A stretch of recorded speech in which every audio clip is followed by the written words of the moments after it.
Muy bien, amén, amén. Dígame, ¿puedo compartir la pantalla o no? Sí, sí, ya estás habilitado, Víctor. Ok, voy a compartir entonces. ¿Sí?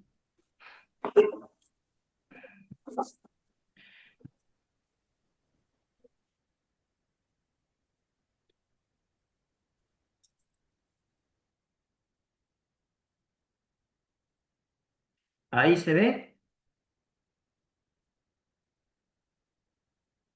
Todavía no. A ver, a ver. Ahora sí. Perfecto. Voy a achicar un poquito esto. A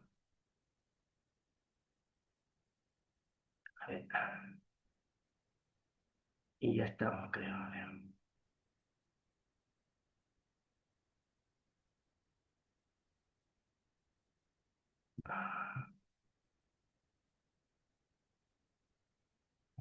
Listo. Muy bien. ¿Ahora sí se ve? Dígame sí, por favor. Sí, sí. Muy bien, muy bien. Bueno, hermanos, vamos a comenzar ahora a través del libro de Hechos en el capítulo 8. Me imagino que ustedes ya vieron los 7 primeros capítulos y al final del capítulo 7 vamos a ver algo muy interesante allí, es la muerte de Esteban, ¿verdad? Así que justamente el capítulo 8 comienza con esto, ¿no? Cuando en el versículo 1 va diciendo, y consentía, y Saulo consentía en su muerte. Ahí estamos hablando justamente de Esteban. Pero yo quiero empezar esta reunión haciéndoles una pregunta. ¿Alguna vez una situación difícil terminó produciendo algo bueno en sus vidas? Alguien que pueda contestar. Sí, no. ¿Alguna vez alguna situación difícil terminó produciendo algo bueno en sus vidas?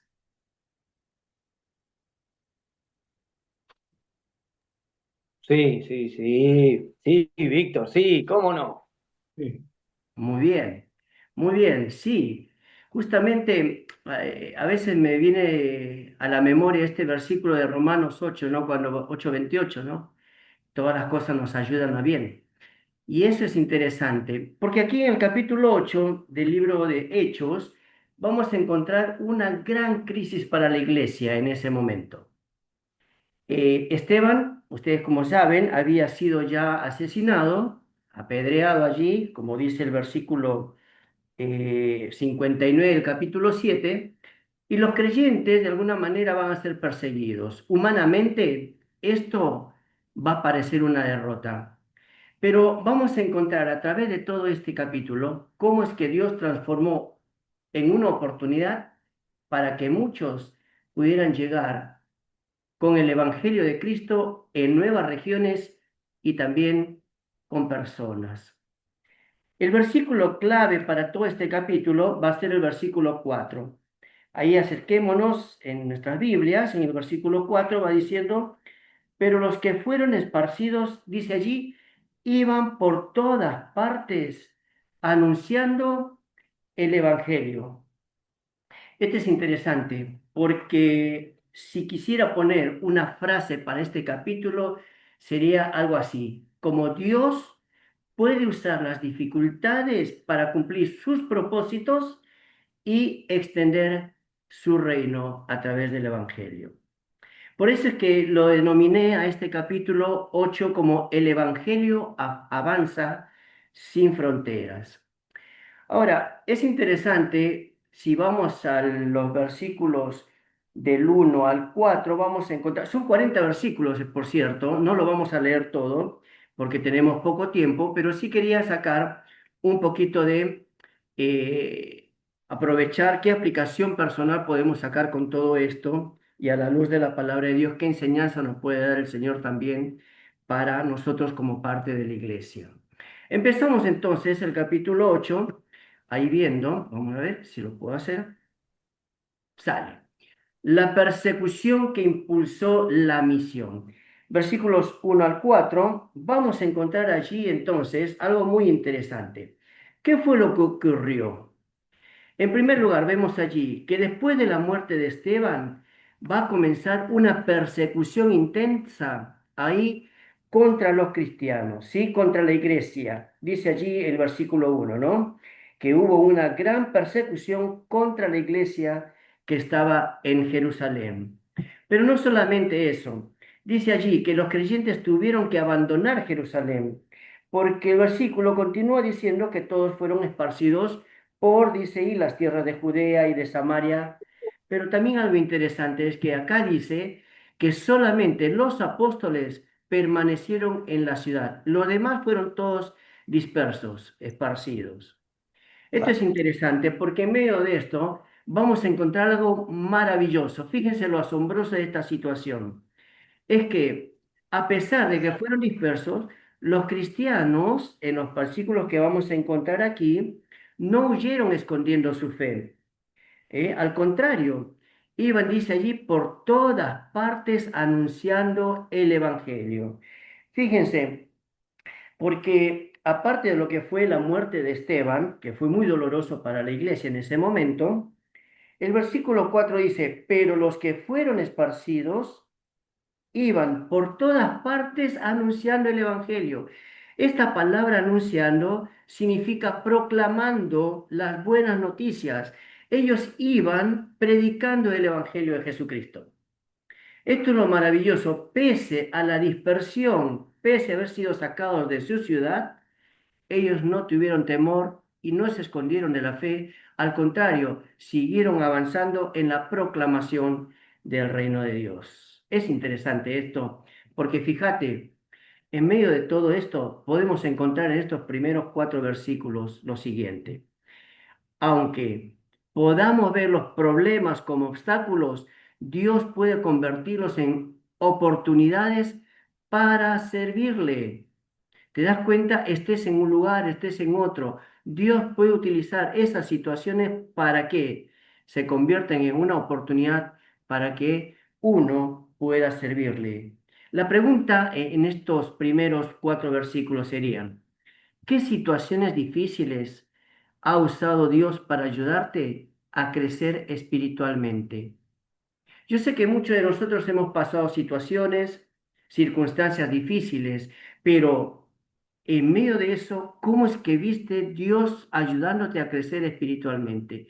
Y digo crecer, porque en medio de eso la fe se va fortaleciendo.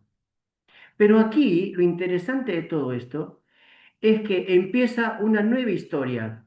Fíjense, esta persecución que lleva a que la iglesia salga con una visión misionera, porque ahí lo vemos, y van por todas partes anunciando el Evangelio, vamos a ver algo interesante, porque en medio de todo esto va a aparecer un hombre. Fíjense, Felipe. Felipe el evangelista, Felipe el que lleva el Evangelio hacia Samaria. Todos conocemos lo que fue Samaria, pero en realidad, ¿quién era Felipe? Felipe era uno de los 7 diáconos que fueron elegidos allí en Hechos capítulo 6. Si ustedes se acuerdan, en el versículo 5 van a mencionar a Felipe allí y va a decir todos los que fueron llamados para ser diáconos, porque los que estaban encargados de la enseñanza iban a ser los apóstoles. Entonces, ¿qué fueron? Hombres piadosos, hombres temerosos de Dios. Fíjense, el versículo 3 dice, buscad pues del capítulo 6, hermanos de entre vosotros, a 7 varones de buen testimonio, llenos del Espíritu Santo y de sabiduría, a quienes encarguemos de este trabajo. Y en el versículo 5 va diciendo allí que también, bueno, ahí mencionaron a Esteban, varón lleno de fe y del Espíritu Santo, y después dice a Felipe. Es justamente este mismo personaje que vamos a ver en este capítulo. Felipe, uno de los 7 diáconos elegidos en este capítulo 6 de Hechos. Luego vamos a encontrar algo interesante. Él no era un apóstol, él era un creyente dispuesto a servir, temeroso del Señor. ¿eh? Pero también vamos a ver algo interesante aquí, porque no solamente vamos a hablar de Felipe, sino también de por qué Samaria era importante. ¿Por qué tenía que ir el Evangelio hacia ese lugar? Fíjense, si nosotros hacemos un poco de estudio de la historia de cómo fue el pueblo de Samaria, era una rivalidad que había entre los que eran de Jerusalén y los de Samaria. ¿Por qué? Porque justamente ellos decían que era el pueblo que estaba siendo elegido por Dios y los samaritanos estaban desligados de ello. Por eso es que esta fuerte enemistad que había desde muchos años atrás se va a ver fortalecido por algo interesante, que en este capítulo lo vamos a ver. Dios va a derribar esas barreras. Si ustedes leen allí, cuando en el versículo 5 dice, Felipe descendiendo a la ciudad de Samaria, dice, les predicaba a Cristo y la gente unánime escuchaba atentamente las cosas que decía Felipe, oyendo y viendo las señales que hacía. Dios en medio de esto utilizaba a Felipe para derribar esas barreras culturales, históricas y de enemistad para que la palabra llegara a lo más profundo de los corazones de los samaritanos. Por eso es importante ver aquí que no solamente que oían y veían las señales, sino que vamos a ver, interesante aquí, porque a partir del versículo 7 vamos a encontrar los resultados de esta predicación. Fíjense allí, ¿qué encontrábamos? Y ustedes leen del 7 8, ¿viste? Vamos a encontrar allí que dice ahí que había milagros, ¿eh? Habían espíritus inmundos saliendo de esto dando grande voces, muchos paralíticos, cojos eran sanados, había sanidades, había liberaciones, había muchas conversiones. Por eso es que en medio de todo esto, el versículo 4 va a ser muy interesante allí, ¿no? Por eso dice, esparcidos iban por todas partes anunciando el Evangelio. Felipe, que era uno de ellos, que fue justamente a este lugar, empezó a predicar de la palabra de Dios y el versículo 8 va a dar el versículo clave de cómo se sentían en ese momento. Este era el versículo que manifestaba el corazón de todos aquellos que dice, había gran gozo en aquella ciudad, en Samaria, los samaritanos gozosos por el Evangelio de Cristo. Entonces, en medio de todo esto, en medio de ese gran júbilo de salvación, vamos a encontrar a un hombre llamado Simón, Simón el mago. Simón el mago dice, por lo que vamos viendo en este versículo 9, era un hombre que había impresionado al pueblo con sus prácticas.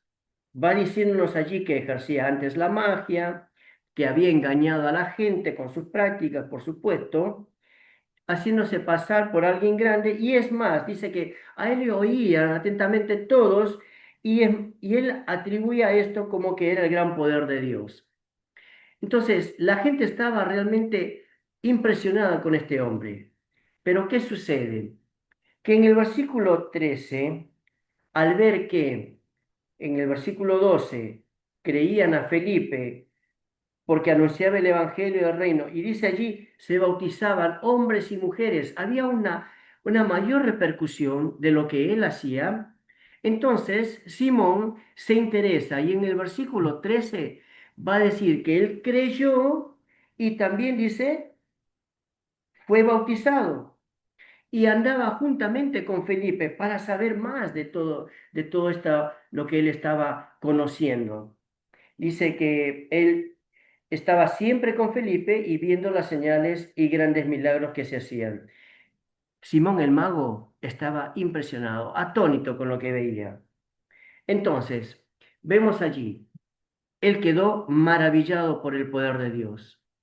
Ahora, hermanos, si yo veo aquí un poquito, vamos a encontrar algo interesante en todo esto. Sí, claro, Felipe llegó a Samaria, predicó el evangelio, muchos se convirtieron, había gran gozo en la ciudad, pero había un hombre que practicaba justamente la magia, que convenció a todo ese pueblo de algo grande y es más, como que era atribuido por Dios. Pero al ver el poder que tenía Felipe, porque muchas personas se convertían, entonces él queda asombrado, maravillado por el poder de Dios y quiere recibir lo mismo. Entonces, ¿qué pasa? Miren, en medio de todo esto podemos ver algo interesante, que el Evangelio no reconoce barreras raciales, sociales o culturales. Es más, el Evangelio es para todos, para todos. Y Hechos nos va contando un poco de la historia de la iglesia cuando empiezan. Y vemos aquí que el Evangelio va creciendo de una manera tal que todos quedan asombrados justamente por esta gran verdad. ¿Se acuerdan cuando ahí en el versículo decía que todos iban anunciando el Evangelio? Bueno, esto es el resultado. El Evangelio es para todos. Felipe va llevando su labor evangelística ahí en Samaria y en medio de esto vamos a encontrar algo muy interesante porque hablábamos recién de Simón el Mago. Era solamente una parte, pero ahora vamos a conocer un poquito más de él. Porque en medio de esto, desde el versículo 14 al 25, vamos a encontrar a Pedro, a Juan y Simón el Mago. Aquí vamos a encontrar una historia muy interesante porque en el versículo 14 dice que los apóstoles que estaban en Jerusalén oyeron, dice, que Samaria había recibido la palabra de Dios, enviaron allá a Pedro y a Juan. Es importante entender esto. La llegada de Pedro y Juan fue justamente porque ellos habían sido enviados para realmente reconfirmar lo que Dios estaba haciendo ahí en ese lugar de Samaria. Confirmar lo que la obra de Dios estaba creciendo de una manera tal que volvía a todos los samaritanos de una manera gozosa. Pero en medio de todo esto, vemos que dice allí en el versículo 15, los cuales habiendo venido, oraron por ellos para que recibiesen el Espíritu Santo. Es decir, que tanto Pedro y Juan, llegando a Samaria y al ver todo esto, dice que oraron por los nuevos creyentes y recibieron el Espíritu Santo. Hermanos, acá hay que entender algo. En ese momento, el Espíritu Santo no, eh, a ver, se había recibido, ¿se acuerdan en el capítulo 2, ¿no? Que eran como aguas de fuego que se presentaron allí y los que estaban allí en la reunión, dice que recibieron el Espíritu Santo como ascuas de fuego. Listo, como llamitas ahí, vamos a ver. Pero aquí dice los nuevos creyentes y recibieron el Espíritu Santo. Esto significa que al momento que ellos creyeron en Jesucristo como su Salvador personal, automáticamente recibieron el Espíritu Santo. Y interesante aquí porque no dice que fueron como ascuas de fuego o como alguna manifestación externa. Solamente menciona que lo recibieron. Y esto lo entendemos nosotros en el día de hoy. Cuando uno recibe a Cristo Jesús como su Salvador personal, el Espíritu Santo inmediatamente entra a morar en nuestras vidas. Lo mismo que sucedió con estos nuevos creyentes del capítulo 8. Por eso seguimos avanzando. En medio de todo esto, ¿quién vuelve a salir? Aparece Simón el mago. Pero versículos 18 y 19 nos va a mostrar el error que cometió. Fíjense, dice que cuando vio Simón que por la imposición de manos de los apóstoles se daba el Espíritu Santo, les ofreció dinero, diciendo, dadme a mí este poder para que cualquiera a quien yo pusiera las manos reciba el Espíritu Santo. A ver, ¿cuál fue el error aquí? Justamente quiso comprar el poder espiritual con dinero. ¿Ven? Versículo 19 va diciendo, ¿no? Dame también este poder para que cualquiera que yo impusiere yo las manos reciba el Espíritu Santo. Ahora, versículo 18 al final dice, les ofreció dinero. En medio de esto, Pedro le va a responder de esta manera, tu dinero perezca contigo, tu dinero perezca contigo, porque has pensado que el don de Dios, dice allí, se obtiene con dinero. ¿Qué es lo que le estaba queriendo decir con esto a Simón, Pedro? Le dice, en primer lugar, los dones de Dios son gratuitos y no pueden comprarse con dinero. No pueden comprarse. En segundo lugar, lo que Pedro le va diciendo es aquí, escúchame, hay un peligro en tu corazón porque estás teniendo motivaciones corruptas en el fondo de tu corazón que están generando celos, egoísmo, maldad, religiosidad. ¿Y cómo lo vamos a entender esto? Porque en el versículo 21 le dice así, no tienes tu parte ni suerte en este asunto, porque tu corazón no es recto delante de Dios. Es decir, tus motivaciones están siendo corrompidas, no es recto delante de Dios. Arrepiéntete pues de esta tu maldad y ruega a Dios si quizá te sea perdonado el pensamiento de tu corazón, su motivación. ¿Se dan cuenta? Porque, versículo 23 le dice, porque en hiel de amargura y en prisión de maldad, vea que estás. Esa frase, hiel de amargura, hermanos, justamente se refiere a esto. Su amargura por los celos, por su egoísmo, quizás por la maldad, querer obtener lo que el otro tiene. ¿eh? Y cuando va hablando ahí en prisión de maldad, veo que estás, la palabra ahí, prisión de maldad, tiene que ver justamente con el hecho de que se haga una inspección en el corazón y ver si realmente es salvo. O de repente está haciendo simplemente una religiosidad, viviendo justamente lo que otros viven sin realmente vivirlo. Es decir, convertido pero no convencido. Entonces, aquí lo que vemos es justamente esto, el peligro de tener motivaciones corruptas en el corazón nos lleva a que podamos vivir una religiosidad llena de celos, de egoísmo, de maldad, de amargura.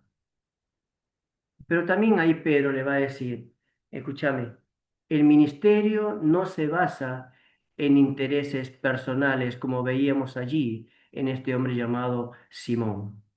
¿eh?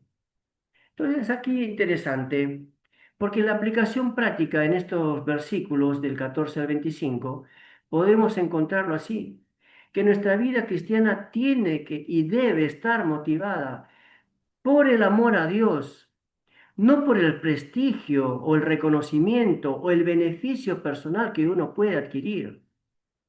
Nuestro amor a Dios es lo que nos mueve. Cristo Jesús es el dínamo de nuestra vida, por la cual hacemos las cosas.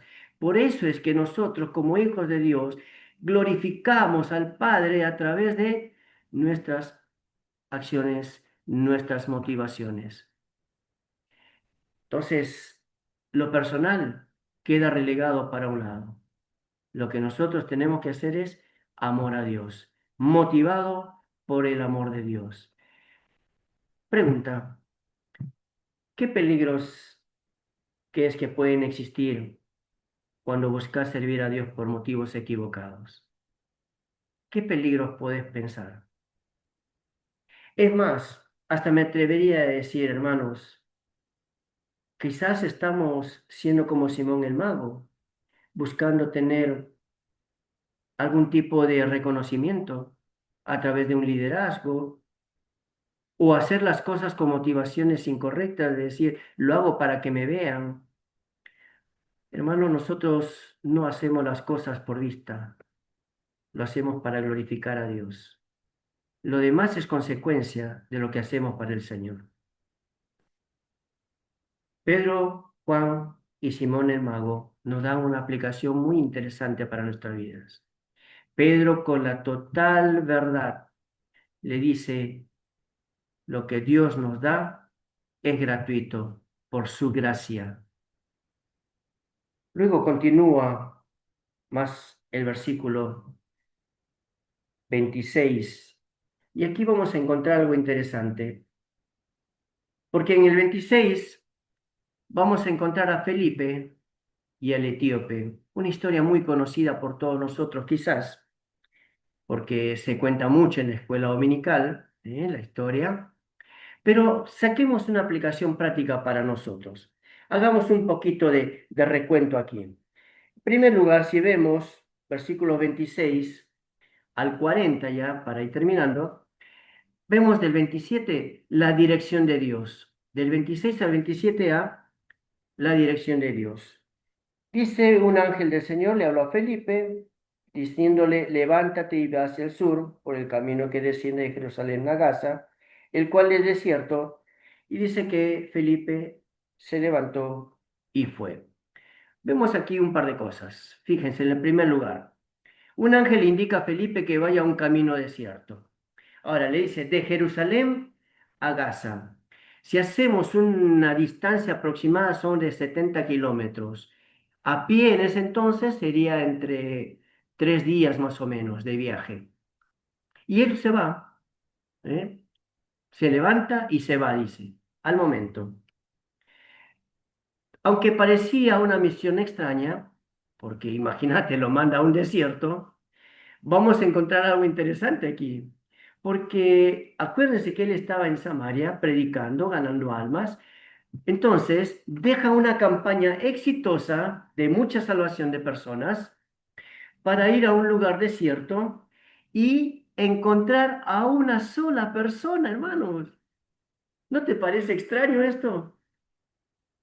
Dejó multitud de personas que estaban siendo salvas, predicando el Evangelio, y Dios le dice, anda al desierto y encuentra a una sola persona. Y en ese encuentro providencial vamos a encontrar una historia muy apasionante.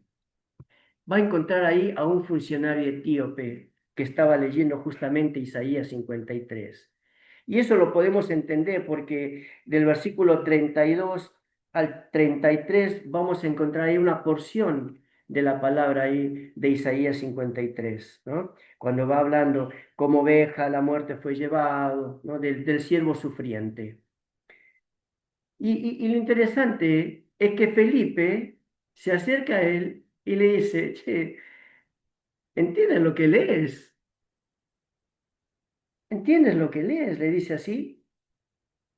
Y entonces el etíope le responde, ¿y cómo podré si alguno no me enseñare?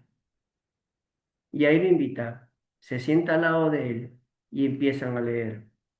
Y en medio de eso, Felipe le va a dar el gran mensaje, el mensaje de salvación, porque justamente le va a explicar que ese hombre del cual estaba preguntando el etíope, porque él le dice, ok, ahora, eh, te ruego me digas, ¿de quién dice el profeta esto?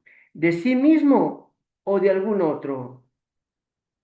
Y ahí le predica Felipe y le dice en el versículo 35. Felipe, abriendo su boca y comenzando desde esta escritura, le anunció el Evangelio de Jesús. Qué maravillosa historia, hermano. La oportunidad para poder predicar el Evangelio. Pues fíjate que en medio de esto sucede algo interesante. El etíope cree, es más, le dice, "Ay, mira, acá hay agua, ¿qué me impide bautizarme?" Bueno, se bautiza y después dice en el versículo 39 al final, dice, y siguió gozoso su camino. Aunque acá hay un hecho interesante, porque dice, cuando subieron del agua, es decir, después de haber sido bautizado el etíope, el Espíritu del Señor arrebató a Felipe y el eunuco no lo vio más, no le vio más. Más adelante vemos allí que Felipe se encontraba en Azoto y pasando anunciaba el Evangelio en todas las ciudades hasta que llegó a Cesarea.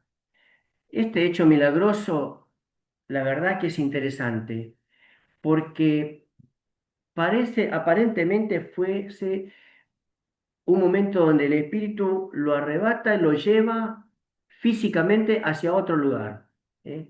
Lo transporta a otro lugar. Y ahí solamente dice que él se encontraba en Azoto. Era una de las ciudades filisteas. Entonces, pero fíjense, en medio de todo esto, lo vamos a encontrar más adelante cuando lleguen al capítulo 21, en los versículos 8 y 9, 20 años después, Felipe sigue predicando el Evangelio. El etíope creyó, fue bautizado y terminó su viaje gozoso. Ahora, ¿qué podemos sacar aquí, hermanos? Dios se interesa tanto por una multitud como por una sola persona. ¿Te das cuenta de esto?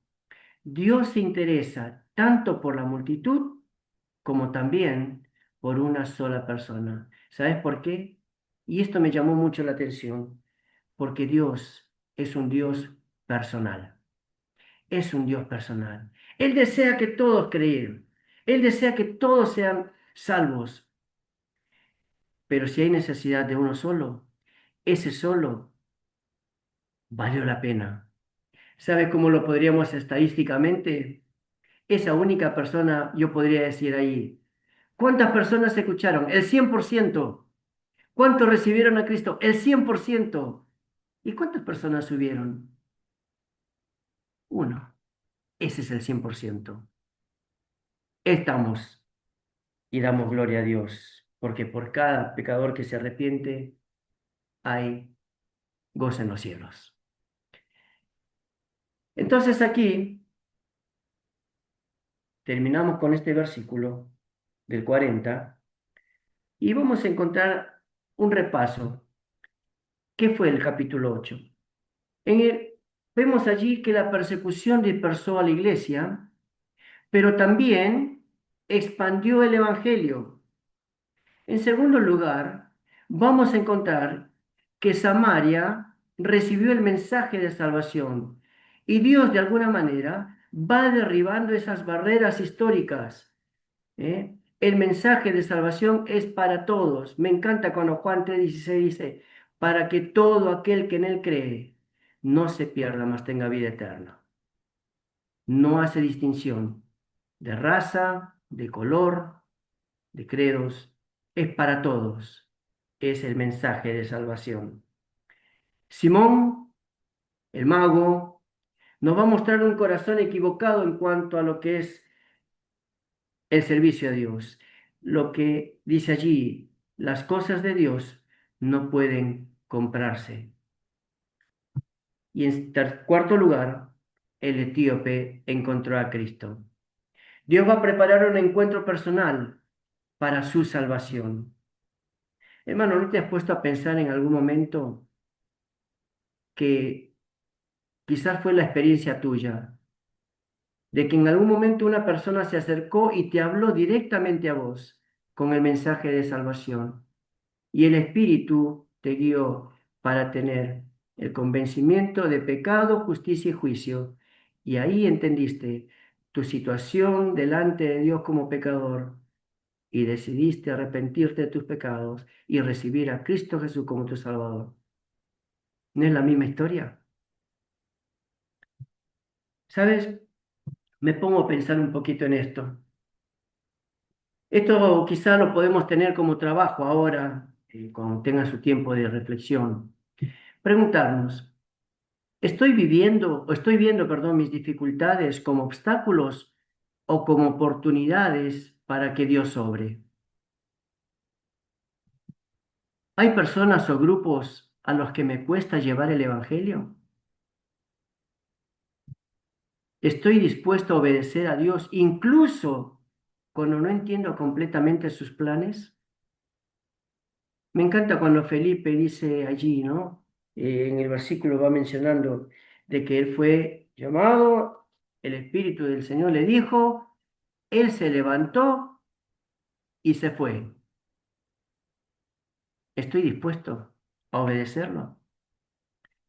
Solamente me quiero terminar ya con esto, dejándoles el versículo para memorizar para esta semana, cosa que la próxima la podemos decir, la de 8:4. ¿Está bien?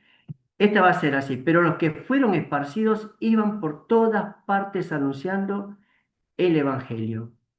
Este es el versículo para memorizar para esta semana. Le dejo como trabajo, cosa que la próxima empezamos quizás preguntando, a ver, tal persona. Si digo, a ver, Mariano, decime el versículo para memorizar. Entonces Mariano me va a tener que decir el versículo. ¿Les parece, hermanos? ¿O tienen alguna situación que no? ¿Eh? Lo hacemos entonces, ¿eh? Nos desafiamos ahí también memorizando la palabra. Y por último, quiero darles una conclusión. En todo este capítulo podemos encontrar lo siguiente. Lo que tal vez para la iglesia parecía una simple derrota, fue el comienzo de algo extraordinario, la expansión del Evangelio. Entonces, cuando el pueblo de Dios es obediente, ninguna persecución puede detener los planes del Señor. Y en esto quiero terminar, hermanos, solamente agregando lo último, ya terminando este capítulo 8 y diciéndoles así. Empezamos este capítulo diciendo que el título principal de todo esto es que el Evangelio avanza sin fronteras. Amados hermanos, nuestro desafío el día de hoy es que en el lugar donde nos sentemos, el lugar donde nos ponga el Señor, sea el lugar donde pueda ser el inicio del avance del Evangelio sin fronteras. Amén. Amén. Muchas gracias, hermanos. Y aquí dejamos entonces la, nuestra presentación del día de hoy. Lo que sí les voy a dejar, entonces son, quizás le voy a pasar ahí a Fede el PPT para que lo puedan tener, ¿sí? Y desde allí ustedes pueden recordar lo que fue la lección de hoy, memorizar el versículo y en el grupo de taller que puedan tener, resolver estas tres preguntas interesantes que podamos charlar. ¿Les parece, hermanos? ¿Sí?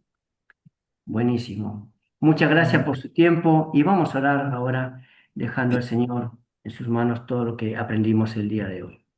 Amado Padre, gracias te damos porque este capítulo 8 es vital, Señor, para hacernos entender la importancia de lo que es avanzar con el Evangelio de Jesucristo hacia todo lugar. Dios, sabemos la misión que tenemos como hijos tuyos, sabemos que tu llamado es para justamente alcanzar al mundo, ir haciéndolo discípulos, Señor, bautizándolos en tu nombre, pero también, Señor, pedimos que este sentir llegue a lo más profundo de nuestros corazones, Señor, y que sea como un fuego que arde en nuestros corazones para poder salir y alcanzar nuevas generaciones, Señor, nuevas localidades, Señor, con tu evangelio. Y por qué no también, Señor, formando nuevas congregaciones donde tu palabra sea enseñada para alcanzar a muchos. Gracias por esta bendición de poder compartir con los hermanos de aquí del Alba y dejamos en tu mano esta noche, Señor, agradecido por tu palabra. En Jesús oramos. Amén. Amén.